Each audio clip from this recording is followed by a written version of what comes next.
Donc vous êtes dans un établissement qui a été construit en 1858, je vais vous le raconter tout à l'heure, et donc vous êtes dans une académie qui s'appelait d'abord, je prends mes antisèches, qui s'appelait d'abord, voilà, qui a été créée par Louis XV en 1761 par un décret qui s'appelait la Société d'agriculture de la Généralité de Paris. Ensuite, elle est devenue Société royale d'agriculture en 1788. Et puis ensuite, avec la Convention en 1793, toutes les académies et les sociétés royales ont été supprimées. Et par contre, le maréchal MacMahon, donc en 23 août 1878, lui a redonné un peu sa formule actuelle. Et Raymond Poincaré, en 1915, a redonné le nom d'Académie d'agriculture de France. Voilà. Alors, c'est un organisme qui est reconnu d'utilité publique depuis 1878, qui est sous la protection du président de la République et président d'honneur, le ministre chargé de l'agriculture. On dit chargé de l'agriculture parce que ça risque de changer ce soir. Il y a un changement de ministre de l'agriculture, un nouveau gouvernement, on change le nom du ministère. Voilà. Alors, physiquement, cette société d'agriculture a d'abord été au Palais du Louvre, ensuite à l'Hôtel de Ville, ensuite au Palais abbatial de Saint-Germain-des-Prés, et nous avons été hébergés pendant pas mal de temps à la Société nationale d'horticulture de France, qui est une Grenelle. Horticulture, agriculture. Et puis donc, comme je vous l'expliquais, en 1878, nous sommes arrivés ici au début de cette chasse. Alors, on va peut-être commencer par une petite... Alors, vous avez ici, on va commencer par les grands élèves, Olivier de Serres, hein, on appelle le premier agronome, 1589-1619. Nous avons donc fêté les 400 ans de son décès il y a quelques années, l'année Olivier de Serres. Donc Olivier de Serres qui avait acquis un domaine en Ardèche, pour Villeneuve-de-Bergue, qui s'appelle le domaine Olivier de Serres, au Pradel, qui est devenu maintenant une école d'agriculture, et où il a fait beaucoup d'essais sur l'ensemble de la vie rurale, comment améliorer la vie rurale, comment vivre en milieu rural, comment embaucher du personnel, comment planter, comment élever, comment entretenir le paysage, et notamment avec la production de verre à soie en Ardèche. Hein, vous avez ici une branche de mûrier. Il a créé quelques charrues et il s'intéressait beaucoup aux cultures. Voilà. Donc Olivier de Serres, premier agronome en France. Vous avez Louis Pasteur, Chevreuil, que vous avez vu ici, chimiste, Louis Pasteur, et on va en voir d'autres un petit peu en montant. Alors je vous invite à passer dans la première petite salle. Sachez qu'on a une réunion publique tous les mercredis, et on a beaucoup de sections, beaucoup de travail. Ici, être académicien, c'est donner de son temps pour travailler, réfléchir sur les problèmes d'actualité, etc. Donc vous voyez commencer à voir le long des murs les portraits de certains académiciens célèbres. Les Turgot, vous avez Vivard qui a créé les jardins, Berthier, Dupont de Nemours pour les Anglais, Daubenton bien sûr, qui a créé un peu le muséum. Alors là vous avez notamment ici les écrits de Lafayette, qui était à l'Académie, mais comme il a travaillé beaucoup aux États-Unis, envoyait ici des courriers sur ce qui se passait aux États-Unis et ce qui pouvait être intéressant pour l'agriculture française. Vous avez ici dans cette vitrine les derniers ouvrages rédigés par nos confrères ou consoeurs, puisque beaucoup sont en général, on a un petit peu de temps pour travailler après parce qu'on est retraité, etc. Et donc on publie des publications, et un de mes collègues tout à l'heure vous présentera le livre qui vient de terminer là depuis une semaine. Donc voilà les publications récentes. Alors j'attire votre attention aussi sur ces maquettes qui sont là, qui expriment un petit peu les transports en agriculture ou les travaux en agriculture. Alors elles viennent du COMPA, qui est le conservatoire de l'agriculture, qui est un musée agricole qui se tient à Chartres. C'est un ajusteur de Seine-et-Marne, un de mes Champeaux, qui est décédé en 2011, qui était ajusteur en Seine-et-Marne, et qui, pendant ses 25 ans de retraite, jusqu'en 2011, a créé des maquettes. Alors, il a créé des maquettes que vous pouvez voir, mais très précisément, en allant fouiner dans les fermes du Loiret ou de Seine-et-Marne, pour prendre des exemples et reconstituer ces outils. Ces outils sont très précis, ils sont en général au 10e. Alors ça va aussi bien des outils manuels que vous voyez en bas à gauche, que sur les charrues qui sont ici, que tous les engins de véhicules hippomobiles ou véhicules agricoles.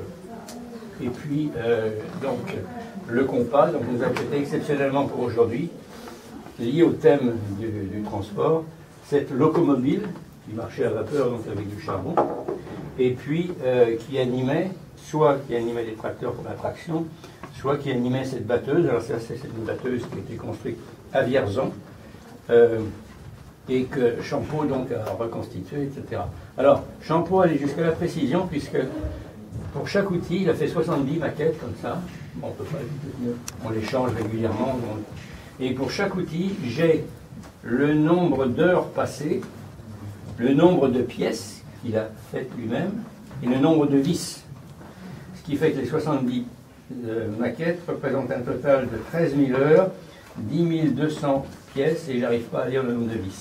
En tout cas, vous avez sur chaque cartel ici le nombre le détail. Et si vous regardez bien, vous allez voir la précision de chaque travail. Alors, par exemple, pour vous donner un détail, la locomobile, on appelle ça la locomobile qui est ici,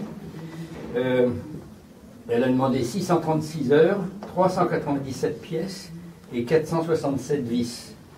Elle est animée, mais je n'ai pas le droit de la faire mettre en route. La batteuse, donc, je vous ai donné la locomobile, la batteuse donc, de la société Vierzon, c'était le nom de la Vierzon pour la ville de Vierzon et le nom de la compagnie, 818 heures, 1367 pièces et 757 vis.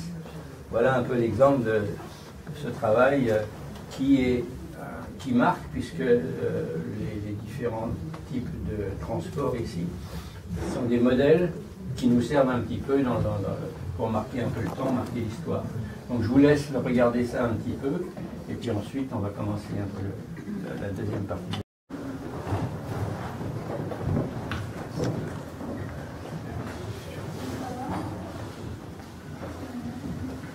Alors, quelques mots sur le personnage que vous apercevez en haut du médaillon, qui est le comte Amédée de Béhague, 1803-1884.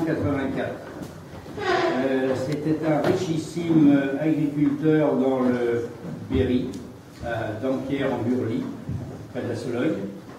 Il a été conseiller du Loiret. Il avait une ferme de 2000 hectares et il s'intéressait beaucoup aux nouveautés en matière d'agriculture. À tel point que sur ces 2000 hectares, il y avait 440 hectares de forêt, mais une forêt plantée et bien gérée, avec des bouleaux, des résineux, etc. Et surtout, il a fait beaucoup d'expérimentations sur l'élevage, l'engraissement des bovins, la création de races de moutons, et il était mécène, très riche, à tel point qu'il a été président de cette académie de 1876 à 1880, et l'académie a acheté le terrain où vous êtes, et c'est lui qui a offert le bâtiment où vous êtes des 2 étages. Donc, première chose, donc ce bâtiment a été construit en 1878.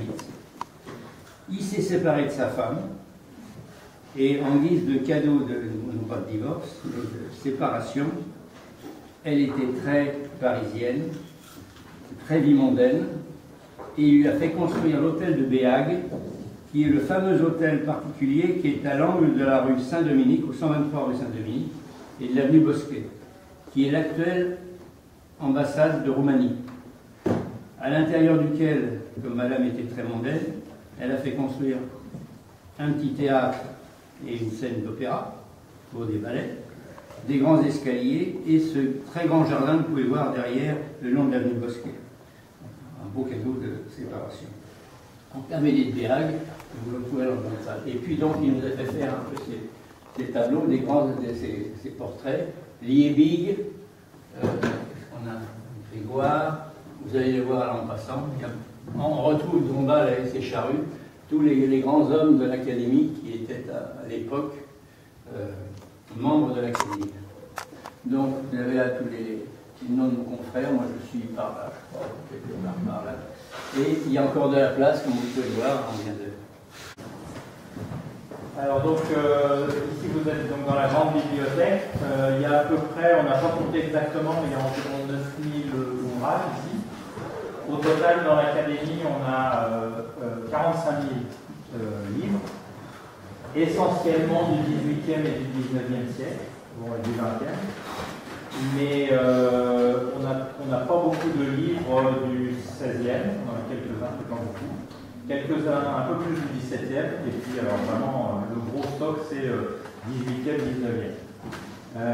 Alors il y a des livres qui traitent de tout, de tous les thèmes que l'Académie d'agriculture aborde, c'est-à-dire l'agriculture bien évidemment, mais aussi l'alimentation, l'environnement, et tout ça, ça va jusqu'aux forêts, bien sûr, il y a des sections, il y a une section forestière, enfin Marion en parlera tout à l'heure. Donc il y a une section forestière, donc il y a aussi des ouvrages sur les forêts.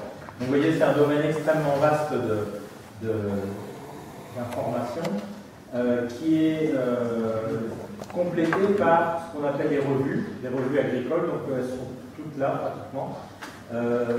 Les revues qui sont le journal d'agriculture, les comptes rendus de l'Académie. Et puis, il y a plusieurs autres journaux d'agriculture pratique. Enfin, il y a différentes revues dont on a les collections complètes et qu'on est en train de numériser avec la Bibliothèque nationale de France, puisque de plus en plus, les gens maintenant font des recherches bibliographiques à partir d'Internet et c'est plus facile de rechercher sur des documents numérisés. Alors, on a la chance, nous, d'avoir ces collections complètes et donc la Bibliothèque nationale de France nous en dit. Et donc, ils ont la gentillesse de nous numériser nos collections pour que ça soit accessible à tout le monde. Le plus vieil ouvrage de l'Académie, c'est un tout petit livre en latin sur les plantes utilisées en sorcellerie, qui date de 1516. Donc voilà, ça augure mal des connaissances scientifiques, enfin de l'orientation scientifique de l'Académie, mais bon voilà, c'est le premier, c'est le plus ancien ouvrage que l'on ait ici. On a le dernier ouvrage, il date de cette semaine, enfin voilà, donc on reçoit en permanence des ouvrages qui sont analysés par les confrères, suivant leur spécialité, et donc ils sont ensuite catalogués et enregistrés au fond documentaire. Donc voilà, donc vous avez ici cette grande bibliothèque. Alors je vous ai sorti quelques ouvrages, c'est un choix très sélectif et un peu rapide, par rapport au thème de cette fois-ci, qui est les chemins de l'agriculture. Et donc dans les chemins de l'agriculture, on a souhaité traiter deux choses. D'une part les transports, donc c'est René qui est parti, c'est René Auté qui vous parlera des transports. Et puis moi je voulais vous parler des légumes et des fruits que l'on a actuellement et qui en fait sont issus de tas de migrations dont je vous parlerai tout à l'heure. Voilà, donc je vous ai sorti, de ce côté-ci c'est plutôt les ouvrages liés aux végétaux, aux fruits, aux légumes, et de ce côté-ci c'est plutôt les transports. Voilà. Je m'appelle Marion Biguou et je préside cette belle Académie d'agriculture de France cette année, puisque nous avons un système rotatif, si j'ose dire, où chacun prend des responsabilités successivement. Alors, cette Académie d'agriculture de France comporte 120 membres titulaires et 60 membres associés. Vous voyez, et donc ça fait à peu près 180 membres, et puis des gens qui sont dans l'antichambre, ce qu'on appelle des correspondants, donc qui ont été choisis dans le monde entier, puisque nous avons 60 correspondants étrangers associés, ou en France, et qui sont susceptibles ensuite de devenir membres titulaires.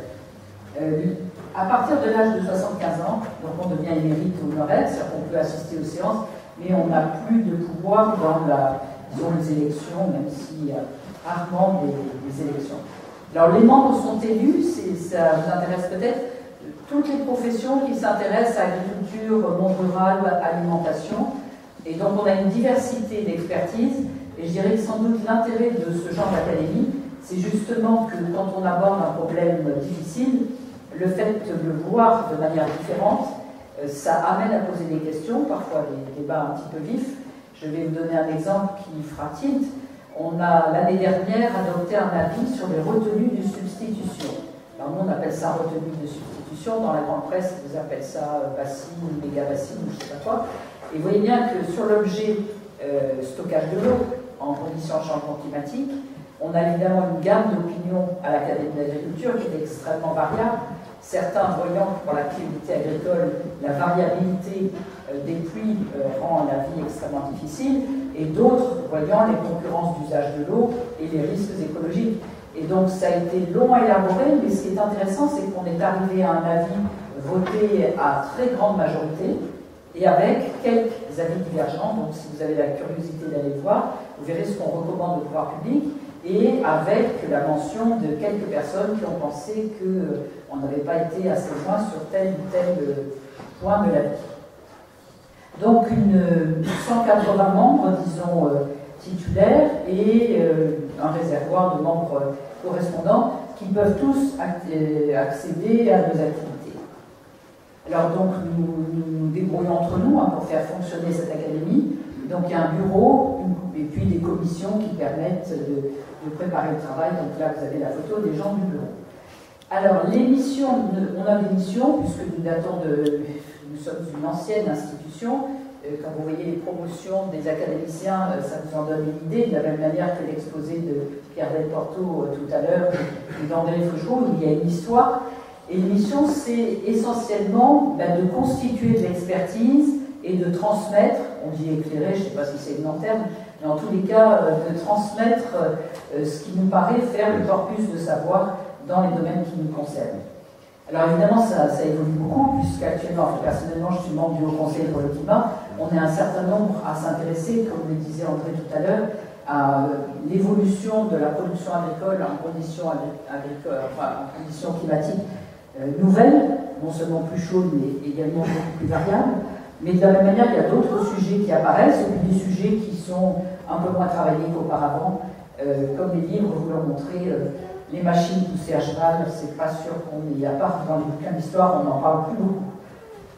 Alors on travaille en section, donc vous avez ici Sophie Fourès-Villers qui est présidente de la section 8, donc on travaille dans des sections qui regroupent des personnes plus compétentes sur le sujet par leur parcours professionnel actuel et passé.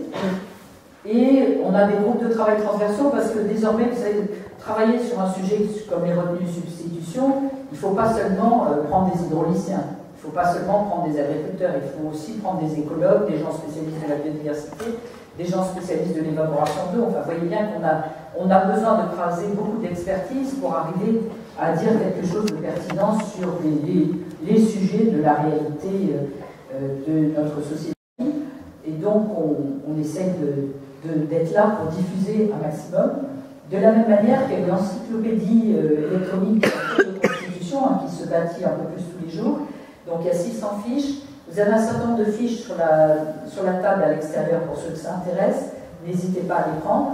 Et sinon, quand il y a un sujet qui vous intéresse, allez voir s'il y a une fiche dans le domaine.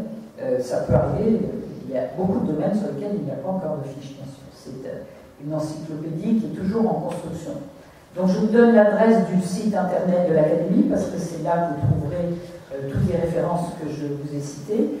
Et puis on essaye d'être présent sur les réseaux sociaux et sur YouTube, comme je vous le disais tout à l'heure.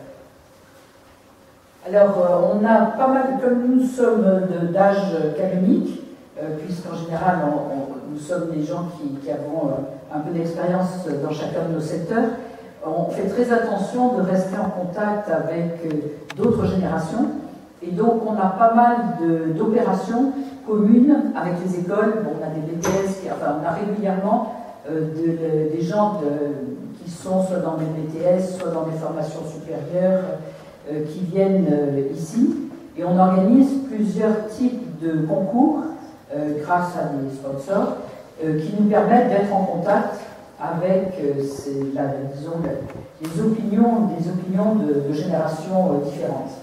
La semaine dernière, on a eu la médaille d'argent des jeunes docteurs avec la présentation de 10 doctorants qui nous ont présenté, de 10 docteurs, je pense qu'ils étaient déjà tous docteurs, qui nous ont présenté leurs travaux de thèse. Et pour nous, c'est essentiel parce qu'en fait, sinon, on risquerait de dater, enfin on risque tous les jours de dater le point de vue scientifique, parce que la science, ça va très vite et ça s'invente en permanence. Donc il est extrêmement important qu'on entretienne des dialogues avec la science en train de se faire. Alors le fonds documentaire, je ne vais pas vous en parler plus, puisque André Fougeroux et son épouse qui sont là, elles s'en occupent et vous les ont présentés tout à l'heure. C'est un énorme travail qu'ils accomplissent, hein, puisque comme vous l'avez vu, il y a un certain nombre de milliers d'ouvrages qui ne sont pas encore tous explicitement reconnus, et puis les cartes pleines aussi, alors ils essayent de mettre à l'abri de la future potentielle inondation les choses les plus précieuses, mais effectivement, ils ont retrouvé, ils ne vous l'ont pas dit, mais des écrits extraordinaires, hein, alors, qui sont là ou qui sont plus là, selon le cas, des échanges épistolaires entre Washington, qui était membre de l'Académie d'agriculture de France, et ses collègues français qui posaient des questions sur tel ou tel problème agricole. Enfin, donc il y a toute une histoire de cette académie qu'André et son épouse essayent de mettre à disposition. En fait, hein. Notre objectif, c'est d'identifier et que tout ça soit accessible en ligne ensuite aux chercheurs ou à ceux qui ont envie de lire les ouvrages. Alors le site, il est en cours de refonte, hein, comme toujours ce genre de choses a besoin d'être réactualisé régulièrement, mais il marche. Et là c'est l'image telle qu'il est aujourd'hui, et avec un peu tout ce qu'on fait, hein, donc les événements d'actualité, mais aussi les événements stockés, c'est-à-dire les avis déjà disponibles et les rapports déjà disponibles. Donc vous voyez là, on a cité des séances là c'était en 2022.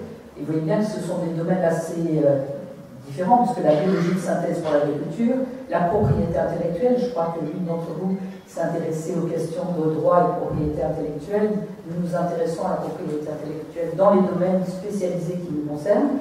Et puis les résultats du recensement général agricole, donc là c'est de la statistique et de l'économie, et la variété des colloques est extrême, comme la composition de l'académie.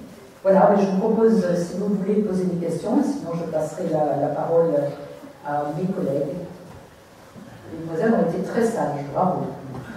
Donc voilà, et donc ce sont les Aztèques qui ont développé la culture de la tomate. Alors les conquistadors espagnols ont ramené cette culture de la tomate au XVIe siècle en Espagne. De là, il y a un Italien qui s'était infiltré, qui a piqué la tomate et qui l'a ramenée en Italie en 1544, où elle était appelée la pomme d'or, parce que la tomate importée a été une tomate jaune, et donc pomodoro en italien, le nom de la tomate. Voilà. Et alors en France, on a toujours une... Voilà, elle était considérée comme un fruit aphrodisiaque. Et donc la tomate s'appelait la pomme d'amour. Voilà. Alors maintenant, des tomates, on en a toutes les couleurs, des verts, des jaunes, des noirs, enfin on a toutes les couleurs. Et voilà, il y en a partout dans le monde. La carotte. Ah pardon, je ne l'ai pas vu. La carotte. Alors là, celui qui gagne, il a un cocotier. Canada. Non, non. Suède, non. Sur Terre. Hollande, non. Mais c'est pas, on va en parler quand même. En fait, la carotte était utilisée, pas vraiment cultivée, mais était utilisée un peu partout en Europe, mais pas pour ses racines, pour ses feuilles et pour ses fruits. Était utilisée comme aromatisant ou pour faire des préparations médicinales, mais pas du tout en tant que culture alimentaire. Et en fait, donc les fleurs et les racines, et a priori la carotte vient d'Afghanistan. La carotte cultivée pour sa racine vient d'Afghanistan. La plupart des... Donc on sait qu'au Xe siècle, voilà, ils ont développé des variétés de carottes qui étaient cultivées donc pour leurs racines. Et puis elle s'est diffusée bien évidemment. Et alors au départ les carottes, il y avait des carottes violettes et des carottes blanches. Et en fait les Hollandais, et c'est là que vous avez pas complètement tort, on croisait ces deux variétés jaune et violet, pour faire une carotte orange, pour rendre hommage à la maison d'Orange. Et donc ils ont créé la première carotte charnue que l'on connaît traditionnellement maintenant, qui est la longue orange, qui a rapidement supplanté toutes les autres carottes. Alors maintenant on revient un petit peu aux carottes jaunes, aux carottes violettes, mais donc voilà, Voilà, puis le dernier, la prune.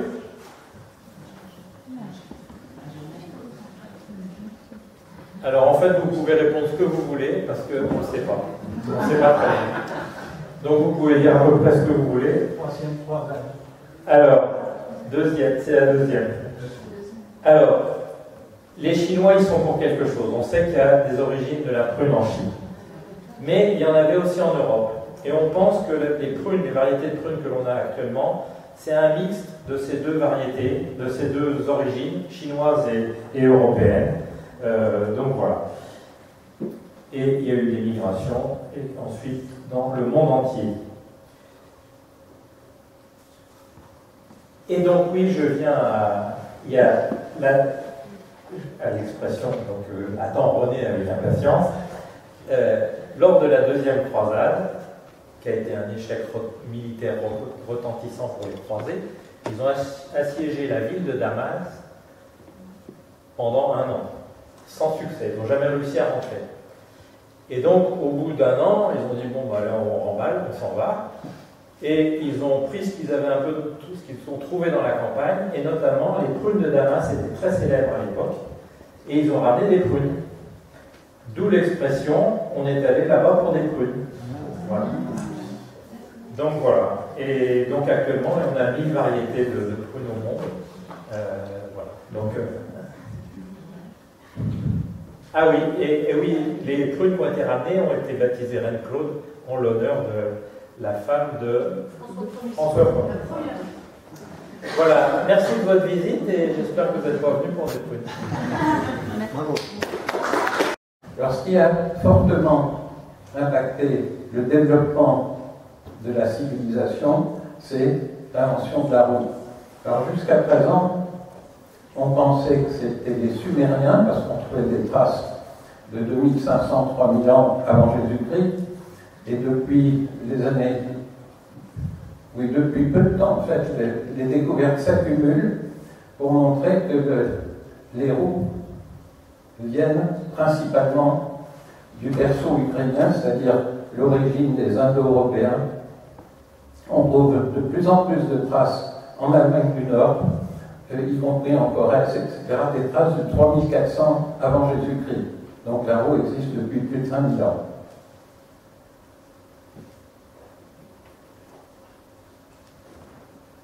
Ce qui a fortement amélioré l'usage de la roue, eh bien, ce sont nos ancêtres les Gaulois, qui étaient d'excellents forgerons, qui avaient inventé également le tonneau en bois cerclé de fer, et cette technologie du cerclage du fer, ils l'ont adaptée aux roues en bois, c'est-à-dire qu'ils créaient des cercles de braise, les forgerons créaient des cercles de braise dans lesquels ils posaient les cercles destinés à cercler les roues, et ils les posaient sur les roues en bois, arrosés d'eau pour que la rétraction bloque la roue pour une durée de vie extrêmement longue. Cette technologie, qui a 500 ans avant Jésus-Christ, elle a perduré jusqu'au XIXe siècle. Et elle est toujours utilisée à Madagascar, en Malaisie, etc.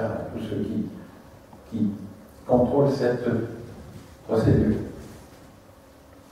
Petit détail intéressant également, nos ancêtres les Gaulois avaient plutôt des chars agricoles à 2 roues, des grandes roues, parce que le territoire gaulois est fortement vallonné et les grandes roues présentent moins de résistance au roulement que les petites. Par contre, les chars germains, de tout ce qui est Europe du Nord, étaient plutôt des chars à 4 roues. Et on retrouve cette dichotomie dans nos provinces. Si vous allez en Alsace, les vieilles charrettes dans les fermes, elles ont 4 roues. Vous allez en Charente, toutes nos charrettes agricoles, c'est des charrettes à 2 roues.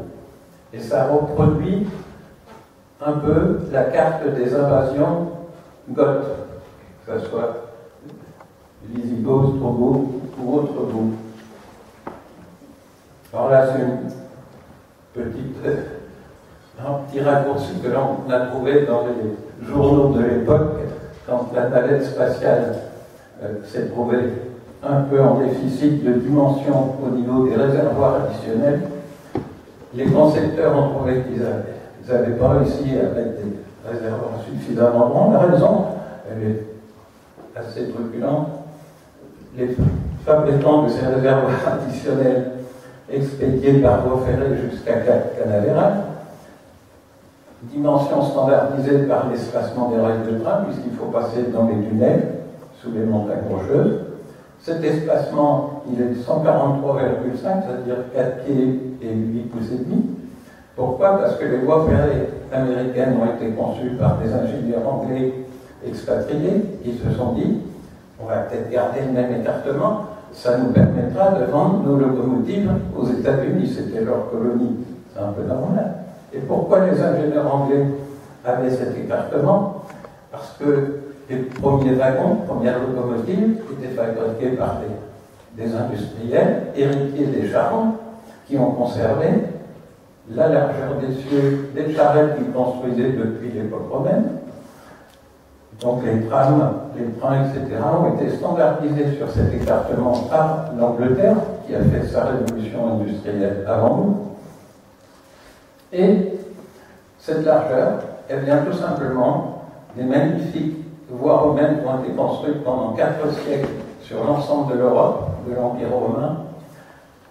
Et ces voies romaines étaient fortement marquées par des ornières dues au passage répété des échanges qui avaient lieu dans toute l'Europe de l'Empire romain, c'est-à-dire la Pax Romana. C'était un grand marché européen. Et on ne pouvait pas faire des chariots d'une autre dimension parce que si on n'est pas dans les ornières, on casse les roues. Ça se met de travers, ça pose de la place. Ce qui fait que les journaux de l'époque, la navette, ils en ont conclu que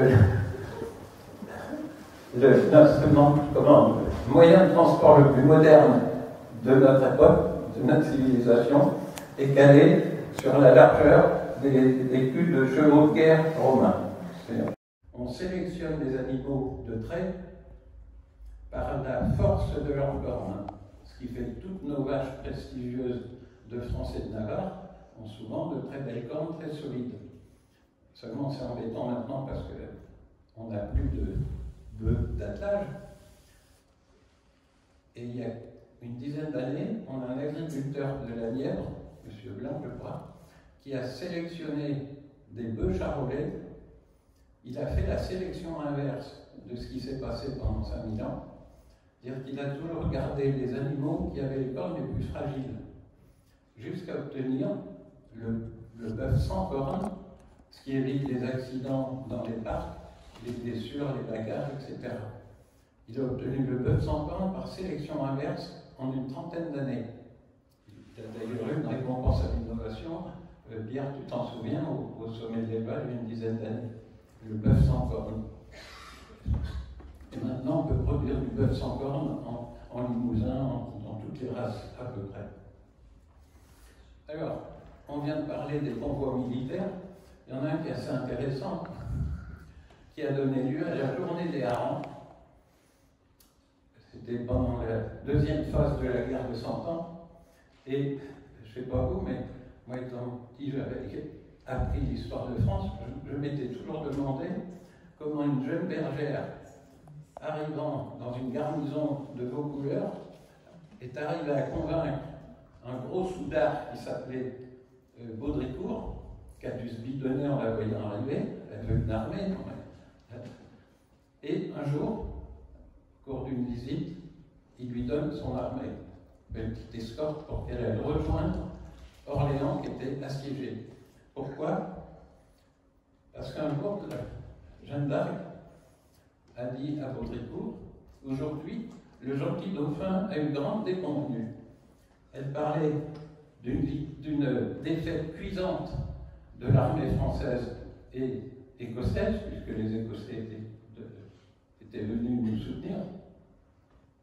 Le 12 février, au nord d'Orléans, pendant le siège d'Orléans, les Français ont eu connaissance d'un convoi qui venait de Paris, 300 chariots chargés de tout, mais en particulier des armes, parce que ça allait être le carême. Ce convoi devait ravitailler les assiégeants, c'est-à-dire les Anglais. Ils se sont dit, si on coupe le ravitaillement des Anglais, on dégage Orléans. Malheureusement, en gros, je résume, le temps qu'ils s'engueulent avec les Écossais qui ne voulaient pas attaquer de la même façon, les Anglais ont eu le temps de mettre les charpions en rond, et on s'est pris une défaite cuisante. C'est ce que Jeanne d'Arc a annoncé à Baudricourt, qu'il l'a appris 3 jours plus tard. Et quand il a appris la défaite de Rouvray, il a donné une escorte à Jeanne d'Arc. Le convoi était parti de Paris-Orléans, par char à bœuf. Pourquoi? Parce qu'il n'y avait pas de voie d'eau à l'époque, en 1429, que des chemins en mauvais état, et surtout une ligne de partage des eaux entre le bassin de la Loire et le bassin de la Seine. C'est Henri IV, en 1704, avec son ministre Sully, qui s'est dit qu'il faut absolument ravitailler Paris par les voies d'eau, c'est le plus simple, le plus pratique. Et ils ont chargé un ingénieur Hugues Cosnier qui, pendant 7 ans, a travaillé. C'était le premier canal au monde avec franchissement d'une ligne de partage des eaux, c'est-à-dire des écluses qui montent et des écluses qui descendent. Ça paraît tout simple, mais comme vous comprenez le fonctionnement des écluses, à chaque fois qu'on change d'écluse, on vide. Et qu'est-ce qu'on fait en haut? Il faut de l'eau. Le génie de l'époque, c'était d'approvisionner la ligne haute du partage des eaux avec toute une série d'étangs, de retenues, de bassines. À l'époque, il n'y avait pas les anti-bassines, sinon on n'aurait jamais pu aller d'Orléans à Paris. Et ça, c'est un exploit technologique qui a marqué l'histoire, puisque c'est le premier.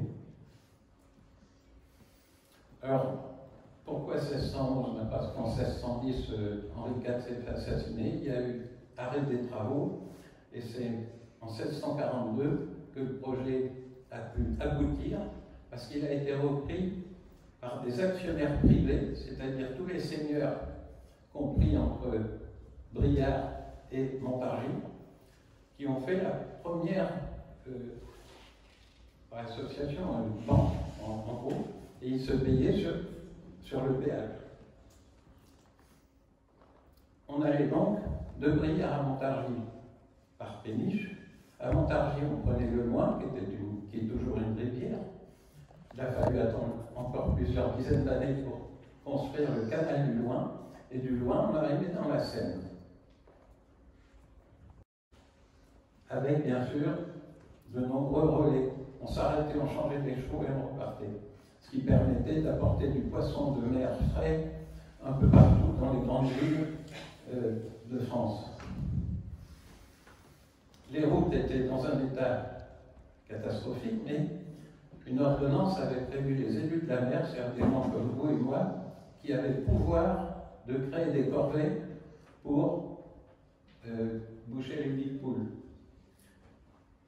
Pour notre histoire, dont je vais parler, l'ennui, c'est que les élus de la mer venaient juste d'être supprimés, donc les routes sont revenues très rapidement dans un état lamentable. Et le 24 avril 1771, le Grand Condé reçoit Louis XIV à Chantilly, 3000 invités pendant 3 jours. C'est Vatel qui était chargé de toute l'organisation de la réception. C'était un grand maître gastronome, qui avait travaillé également pour Fouquet. Il faut à peu près 15 heures pour venir des ports normands.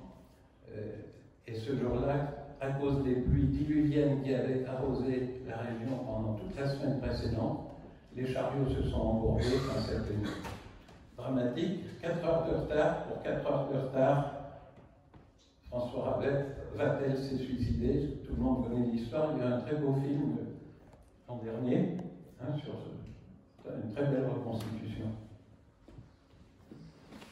Je vais parler d'un... Il y avait aussi des transports exceptionnels, celui-là il n'est pas très ancien. Eugène Mercier, auquel nous devons notre richesse nationale qui est le champagne, puisque c'est lui qui a utilisé sa fortune qu'il obtenait grâce au commerce du champagne, il l'a utilisé pour en faire la promotion. Et à l'Expo universelle de 1889, il louait des montgolfières qui faisaient monter tous les grands plénipotentiaires, souverains et autres seigneurs du monde entier dans les ballons, et en haut, il s'appelait le champagne. En une année, le champagne a été adopté par pratiquement toutes les grandes monarchies et souverains du monde. Ce foudre géant, 23 tonnes, il a été transporté